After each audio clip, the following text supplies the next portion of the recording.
So we're doing all these rates. Last step is that CMS certification process, right? We've got to satisfy the federal government that the rate development methodology that we've developed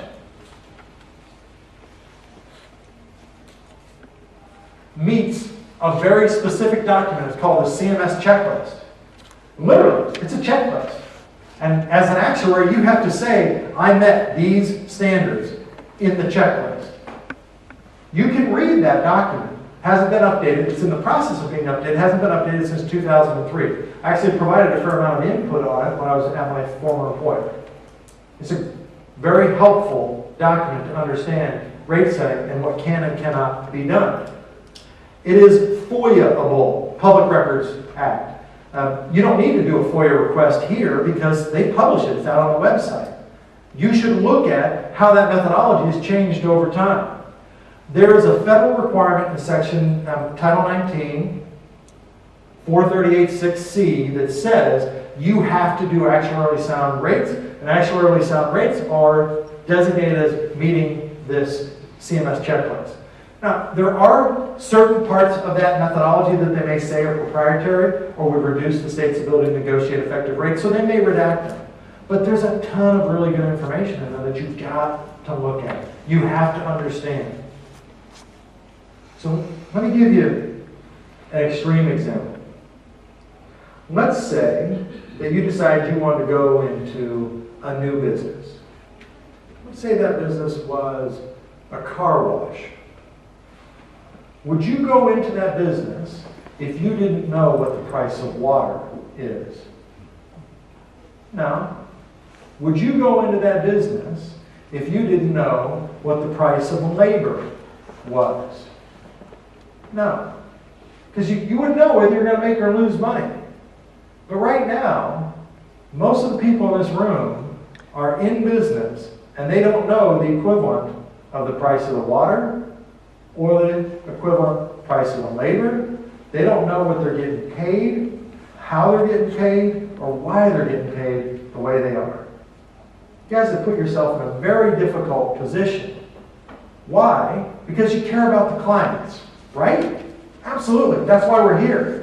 But are we doing the clients a disservice by not being better advocates on their behalf? Not on the service side. You all are phenomenal advocates on the service side. But you need to be better advocates on the financial side. What drives the bus?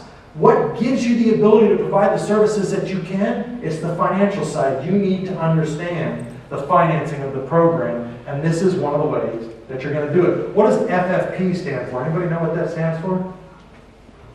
Federal Financial Participation. Yeah, absolutely. Do you know that depending upon the service and the population, the feds give different match?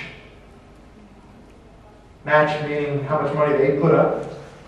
Okay? Now, it doesn't have a big impact on a DD population, but there are components of it that could have an impact.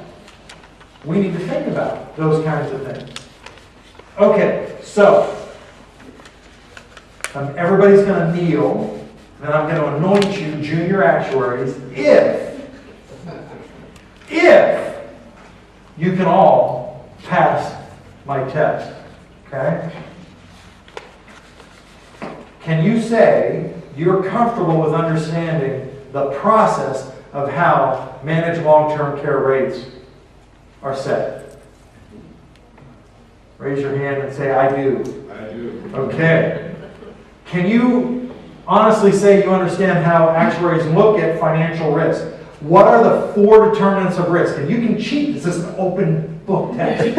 Okay? So, can you tell me what the 4 determinants of risk are? Were you from Prairie du Chien? No. No. Who was from Prairie du Chien? Me. Oh, sorry. Give me one of the 4 determinants of risk. Economically and efficiently compounding. No. No, I'm on the wrong. You're on the wrong page. You're close. That's the definition of actuarial soundness. Oh, okay. Okay? You're ahead of me. All right. Actually, you're ahead of me. Oh. Give me one of the 4 determinants of risk.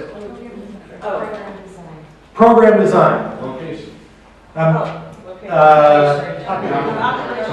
Geography. No. Population, right? Target population. So, yes, benefits. Service delivery network. Yes! I should have brought candy bars or something to hand out as rewards.